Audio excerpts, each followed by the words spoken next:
Olá, alunos e alunas, sejam todos bem-vindos a mais uma aula de ciências. Eu sou a professora Isabel e hoje vamos continuar o nosso estudo sobre formação do solo. Mas antes disso, temos alguns avisos. E o primeiro aviso é em relação ao aplicativo, pessoal. Olha, é muito interessante participar da nossa aula ao vivo, respondendo nossos questionamentos, fazendo perguntas, dizendo o nome da escola de vocês, para que a gente possa agradecer aos professores, aos coordenadores e gestores, né? Toda essa contribuição, esse incentivo que eles estão dando. Mas, para quem não está ainda no aplicativo, está vendo na TV e lembrar que vocês podem ver no YouTube. E não esqueçam, lá no YouTube, vocês têm, olha, a aula para assistir, mas também tem um chat. E também tem um likezinho. Se estão gostando da nossa aula, dá um like para incentivar. E se não estão gostando, apresentem sugestões, pessoal. Estamos aqui preparando uma aula inteiramente para vocês. E estamos abertos também a sugestões. Além dessa questão aí do nosso aplicativo da TV, a gente aqui também conta, pessoal, com a questão aí das línguas brasileiras de sinais, onde a gente tem aqui a questão, né, de Gisela, que está aí se esforçando para que todos possam assistir a nossa aula e participar, não só assistir. Então, Gisela aí está se esforçando para levar junto comigo a aula de ciência até vocês. Mas, além disso aí, nós temos outros avisos. A questão aí de julho, né? Cada mês a gente tem aí apresentado a vocês quais são, né, vamos dizer assim, o período de conscientização e que área, né, da saúde a gente está tratando. E o mês de junho, a gente está aí com o combate às hepatites virais e também a questão de alguns tipos de câncer. A questão de câncer ósseo, câncer de cabeça e pescoço. E para isso eu vou chamar a professora Cláudia, que ela vai dar as boas-vindas a vocês e também, pessoal, ela vai dar algumas informações a respeito ao câncer ósseo, né? E que é que a gente vai fazer para a gente também contar com vocês, para que vocês possam falar aí na família, falar aí na rua de vocês, quando tiver alguém comentando, vocês saberem orientar. Não é isso, professora Cláudia? É isso, professora Isabel. Então, é um grande prazer estar aqui, não é? Estarmos aqui para mais uma aula. E a questão do câncer, pessoal, é um câncer. O câncer ósseo, normalmente, ele é considerado um câncer raro, mas ele é bastante agressivo. E como toda aula nossa, nós trazemos a conscientização, então o mês de julho realmente é um mês de conscientização, conscientizar as pessoas de lembrar que realmente esse câncer existe, ele atinge mais os ossos longos, pode atingir todas as idades, e o diagnóstico ele é feito pelo ortopedista ou oncologista, professor, através de vários exames, PET scan, tomografia. Então, a prevenção é tudo. Qualquer sintoma, dores intensas em determinados locais, procurar um médico para que possa fazer a prevenção, porque no início ele tem cura. Pois é, professora Cláudia, excelente, né? Essa questão aí dessas informações que a professora vem passando para a gente. E lembrando que, principalmente, esse câncer ósseo vai atingir, né, professora, a questão de crianças, jovens e idosos. E aqui vai o meu recadinho, enquanto mãe, para as mães que estão nos assistindo, as tias, as avós, as madrinhas. Quando uma criança estiver, né, se queixando de dores nas articulações, a gente às vezes dizia, é a dor do crescimento. Mesmo vocês falando isso, mas vamos procurar, né, alguém aí da área de saúde que venha falar, que venha ver se essas dores, elas são realmente da dor que apresenta no crescimento dos ossos, ou se tem mais alguma coisa. Lembrando sempre que qualquer doença que ela é diagnosticada no início, ela fica mais fácil de ser tratada, de ser realmente curada. Mas vamos agora para o nosso estudo em relação ao solo.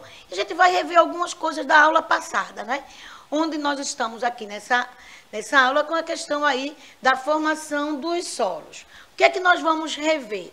Primeiro, a questão do conceito. O solo é a camada mais superficial do planeta. Então, a gente está falando aí de uma camada bem fininha. Vejam que, em relação a essa camada, nós conversamos que esse processo de formação se dá através do intemperismo. E esse intemperismo, ele pode sofrer ações físicas, químicas e biológicas. Na ação física, o que eu trouxe aí para vocês foi a variação de temperatura, né? O resfriamento e o aquecimento que promove, né, a fragmentação das rochas. Então, faz com que elas se quebrem. a questão aí de um fenômeno químico, a ação da água que vai diluir, na hora que sofreu esse processo físico, essas rochas começam a se fragmentar e a água tem a capacidade de diluir. E aí, quando ela começa a passar por essas rochas, ocorre aí a mistura, né, de componentes, e essas misturas ocasionam, sim, uma reação química, ou seja, uma mudança de característica. Outra é a ação biológica, né, que aí vem mostrar as ações de todos os seres vivos, e aí a gente vai chamar a atenção do homem, né, como um grande agente de transformação aí também do solo, promovendo também a formação de novos solos, a partir, muitas vezes, de técnicas e ações, né, que não são assertivas. E a gente vai ver aí que alguns animais, não só na questão dos excrementos, fezes, urina, a questão aí de corpos, né, que aí começam na decomposição, até mesmo pisotear, né, em relação a esse solo, vão sofrer algumas modificações. Então, vamos ver ainda. Estão lembrados da minha proposta, que eu sugeri que vocês montassem, né, uma camada de solo, e na aula passada eu apresentei esse aqui meu, onde eu mostro, né, a questão aí das camadas, desde a rocha matriz, né, até aqui o solo rico em humus, ideal aí para a questão aí da agricultura, a questão aí das plantas, da sobrevivência. Tem esse aqui também, que eu fiz com massa de modelar, e também tem aí as camadas, né, e esse ladinho também é uma outra representação. Eu utilizei aqui a questão de cascalho, né, a questão de terra preta, a questão que é o humus, a areia, mas vocês podem fazer utilizando qualquer outro material. Também aqui na escola a gente tinha massa de modelar, eu aproveitei aí para fazer essa representação. Mas fiquem à vontade, façam a representação, coloquem plaquinhas identificando, que é uma forma também da gente aprender. A questão de construção de modelo é muito importante também nessa questão do que a gente fala de aprender de fato, né? Conhecer com propriedade. O que é que nós temos mais? Essa foi uma atividade, eu estou só lembrando. E agora nós vamos chegar, né, a discutir os assuntos realmente da aula de hoje, que até agora eu estava falando da aula passada. As camadas do solo. Há um grande questionamento, como é que essas camadas se formam? Né? Como elas eram antes? Se elas estão em constante modificação. Então, aqui eu estou trazendo para vocês uma representação bem simples, né, que vai mostrar para a gente um processo de evolução. Eu vou apontar aqui para mostrar a vocês como era um solo antes e com o passar do tempo, né, que a gente está falando aí do solo primitivo, do solo jovem e do solo maduro. Então, vamos lá. O solo primitivo, a rocha matriz, ela apresenta bem longa. Essa concentração aqui é muito pequena. E vejam, quem primeiro chega aí na formação desse solo são os líquens, né? Associação aí de algas e fungos, uma camada muito, vamos dizer assim, muito fina junto ao solo, a presença de pequenos vegetais. Então, primeiro esses vegetais chegam, né? E aí começam as transformações nessa superfície do solo. Com esses vegetais, eles apresentam como se fosse uma verdadeira, vamos dizer, um tapete. A grama. Então, pequenos animais que passam por ali, ou até mesmo o vento que traz algumas sementes, eu tenho agora já um lugar mais propício para o desenvolvimento de outras plantas. E aí a gente vê que essa questão do solo, ela apresenta, não é, bem mais longa, e a rocha matriz ela vai, né, sendo, vamos dizer assim, fragmentada. Não é que ela desaparece, é que esses fragmentos, a rocha ela começa a ser quebrada. E, por fim, o solo maduro, onde a gente vê que a rocha matriz já sofreu, né, grandes impactos, a questão, como eu falei, de mudança de temperatura, a ação de seres vivos, a ação da água através da infiltração. E agora ela está sofrendo também com a questão das raízes, porque essas raízes, né, elas conseguem quebrar mais ainda esses fragmentos de rocha. Então, é a partir daí que a gente começa a ver. E a chegada de outros vegetais atrai os herbívoros, né? Que são os animais que se alimentam desses vegetais. E assim, na cadeia alimentar, esse ambiente torna-se propício para vir outros e outros seres vivos e popular esse ambiente. Então, aqui a gente tem uma representação, né? Essa representação é assim, como o homem percebe essa formação, a partir de estudos, a partir também de observações em determinados locais e acompanhar. Mas isso é muito lento. Mas vamos ver o que nós temos ainda em relação à formação do solo. Aqui eu já estou trazendo uma outra perspectiva do solo. Mais uma vez, mostrando que antes a gente não tinha isso que tinha em relação a vegetal. Era algo bem diferente, ou seja, bem espaçado. A presença aí nem de gramínea tem ainda, mas esse solo aqui tem uma característica muito interessante, que é a presença da areia, ou seja, um terreno arenoso. Aqui a gente vai dizer que esse solo ele é formado de rocha sedimentar. E aí, a questão aí desses ossos, né? Ou seja, essa espécie aqui morreu, ocorreu vamos dizer assim, a formação aí de por estar exposto, né? Talvez não tenha tanta presença de bactérias e fungos, mas aí conseguiu decompor essa parte, mas a parte de ossos não. Porque sedimentos foram se formando em cima e esse sedimento não tinha, vamos dizer, uma grande quantidade de bactérias e fungos que preservou esse esqueleto. E aí a gente está chamando de fóssil, né? Como eu boto, formação do solo com a presença de fósseis. Então, ocorre essa sedimentação. Professora, e é provável encontrar embaixo de um rio, de um lago, um fóssil? Sim, porque esse terreno aqui, ele tornou-se impermeável. Essa água não vai chegar para levar micro-organismo para decompor esse esqueleto. Então, vejam aí que a questão de permeabilidade é uma característica muito importante do solo e a partir dessa característica a gente pode classificar o tipo de solo e também pode projetar, né, através de observações, por que não ocorre, nesse caso, a decomposição dos ossos.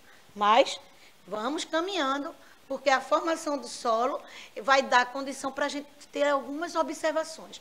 Eu trouxe para vocês aqui 2 pequenos vídeos, onde a gente vai observar a maleabilidade, né, de um tipo de solo, a gente vai ver a composição de outro tipo. Vamos aí, vamos ver o primeiro. Então, nós temos aí a presença da argila, né, e aqui o oleiro. A gente está vendo aí que a partir dessa argila umedecida, esse oleiro, ele tem consegue toda a flexibilidade dessa porção de argila, dessa porção de barro. E aí ele consegue modelar. Graças a quê? Vejam, enquanto ele está umedecido, ele vai conseguir isso. Mas depois de seco, essas partículas são tão pequenininhas que vão colar umas nas outras, tornando esse recipiente impermeável, ou seja, a gente pode guardar água, né? A questão aí de uma jarra, né? A questão até mesmo de um jarro, né, de decoração, não consegue passar, porque essas partículas são bem pequenininhas.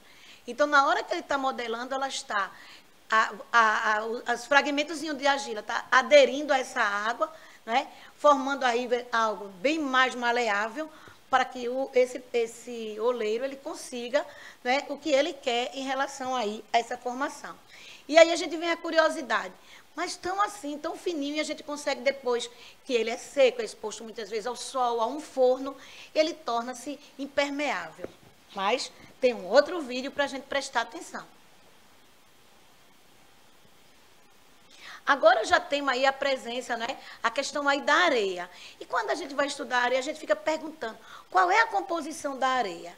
E aí eu estou trazendo a areia da praia para mostrar a vocês que a partir, né, dessa areia, vai ver agora essa composição dessa areia apresenta também matéria orgânica, restos de conchas, né, restos de animais e vegetais que começam a se fragmentar, não se decompor, mas se fragmentar, e aí compor essa areia. Então, a areia, além de vários minerais, a gente vai encontrar também partículas, né, orgânicas, vindas de quê? De restos de animais, que nesse caso seria a presença de esqueleto, a presença de conchas calcárias que vão compor aí essa areia.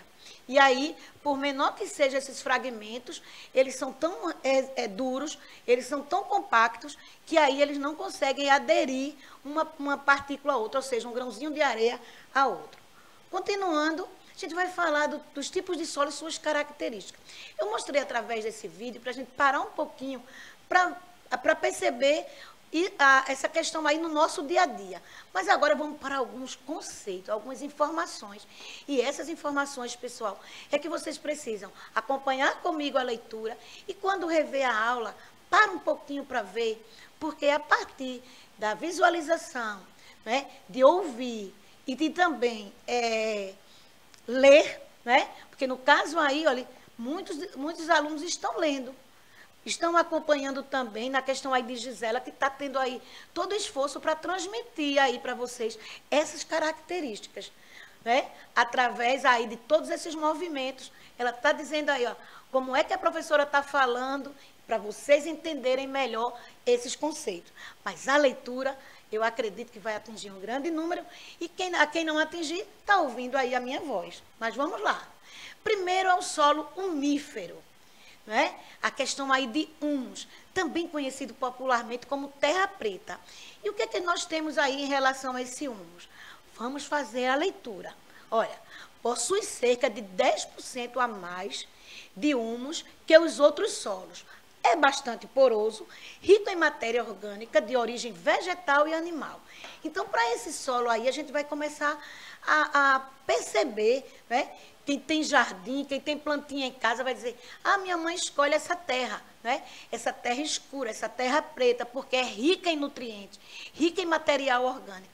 Nutrientes suficiente aí para, vamos dizer assim, nutrir, né, uma planta. Lembrando que a planta tira do solo água e sais minerais.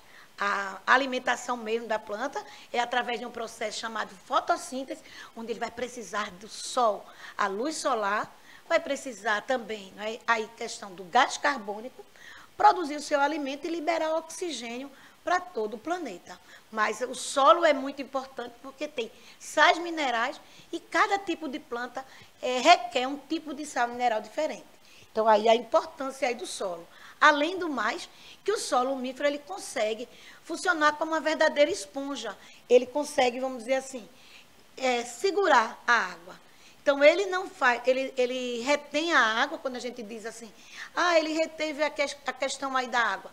Ele reteve, isso é bom para a planta, porque vai estar sempre com água para ela poder se desenvolver, porque dentro dos processos, né, de fotossíntese também vai precisar de água que vai ser absorvida através das raízes. Vamos para o próximo solo. O próximo solo é o solo argiloso, né?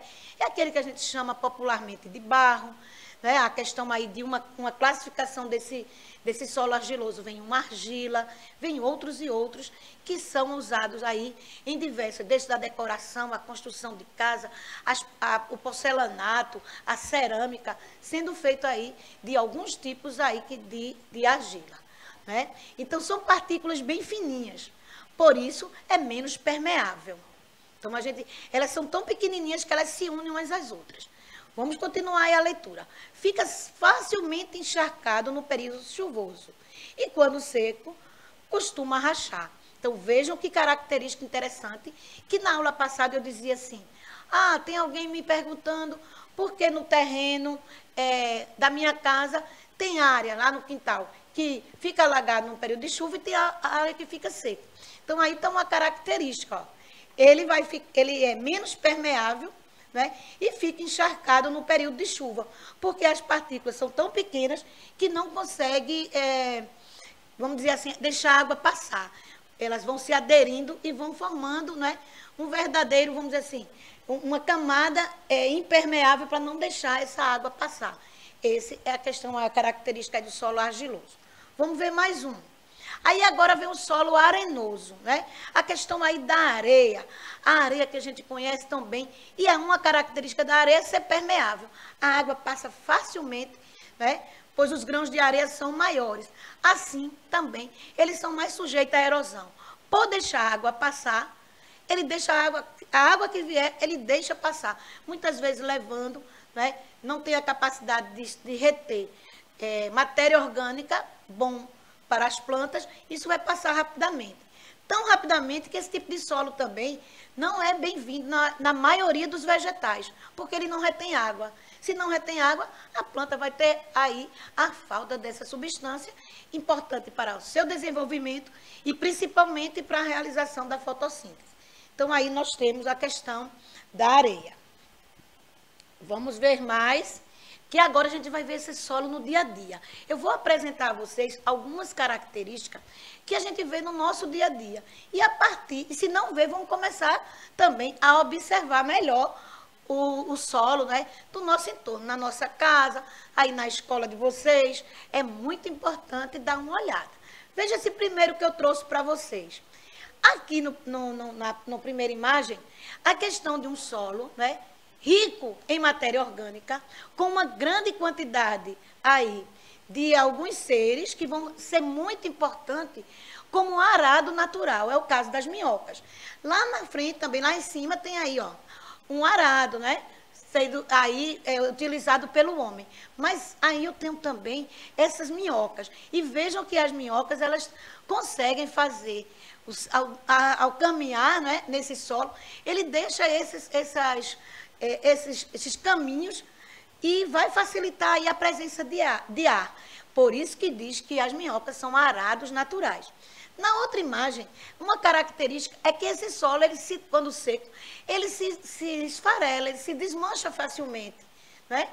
Então, isso aí a gente vê, ele forma verdadeiros torrões, mas à medida que você aperta, ele consegue aí, né, soltar, liberar essas partículas. Isso é bem interessante. Então, o solo umífero, ele, além dessa característica de ser rico em matéria orgânica, de reter água, ele ainda tem benefícios da natureza, que são esses sulcos, né, esses caminhos que as minhocas fazem arando o solo. Então, fica aí a nossa dica dizendo a importância das minhocas no solo, não é, gente?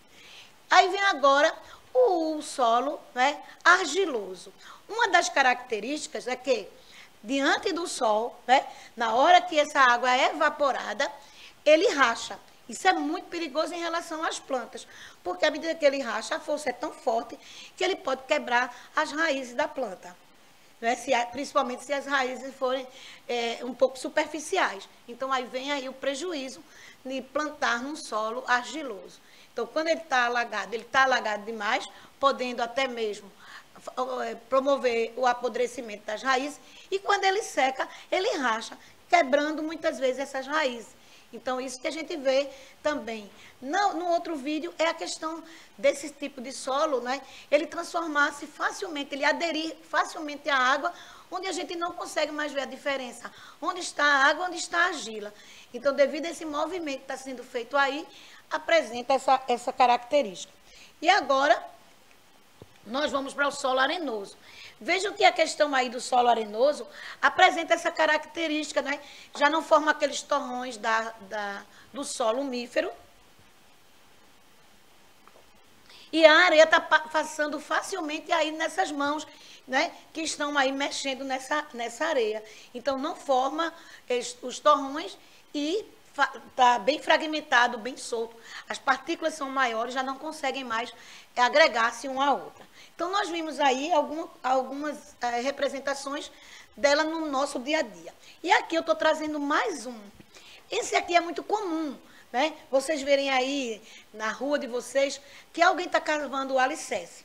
Então, quando o pessoal aí, né, que está construindo, o pedreiro, o ajudante do pedreiro, que está construindo aí essa casa e vai fazer o alicerce, quando ele encontra água, ele já percebe que ali tem um solo argiloso. E aí ele vai ter que ter uma concentração maior de cimento para esse alicerce ficar bem feito. E quando não, ele vai molhar para ver qual é a capacidade de permeabilidade, se tem muita areia.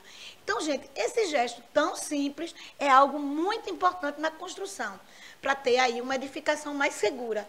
Então, aí, esses pedreiros, esses ajudantes de pedreiros, eles têm esse conhecimento, Veja que interessante, de permeabilidade e de impermeabilidade. Imagina você chegando lá perto e tentando explicar também para ele a maneira que vocês aprenderam aqui conosco, por que isso acontece. Porque muitas vezes essa informação é passada de pai para filho, né, a questão aí de pedreiros e de ajudante de pedreiro, e muitas vezes eles não tiveram contato, não tiveram oportunidade de ter contato com o conhecimento científico. Eu vou chamar a professora Cláudia para se despedir e volto com um recadinho de atividade para vocês. Bem, pessoal, espero que vocês tenham gostado, né, dessa aula maravilhosa, da importância das minhocas, que também elas produzem humus, né, professora? Elas também têm, além de facilitar a aração do solo, né, ela também produz humus. Então, tenham cuidado aí, preste atenção ao solo da sua casa, conservem as minhocas também, tá certo? Tchau, pessoal. Até a próxima aula.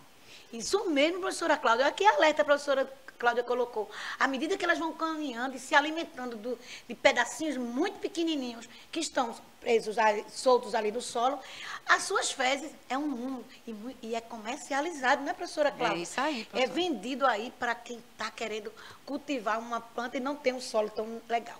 Eu trouxe aqui um spoilerzinho da próxima aula. Então, na próxima aula, nós vamos fazer a representação através da experiência se o solo é permeável ou não permeável. Mas a atividade de hoje, observe o quintal da sua casa, observe o jardim, observe lá a escola e descobre quais são os terrenos permeáveis e não permeáveis.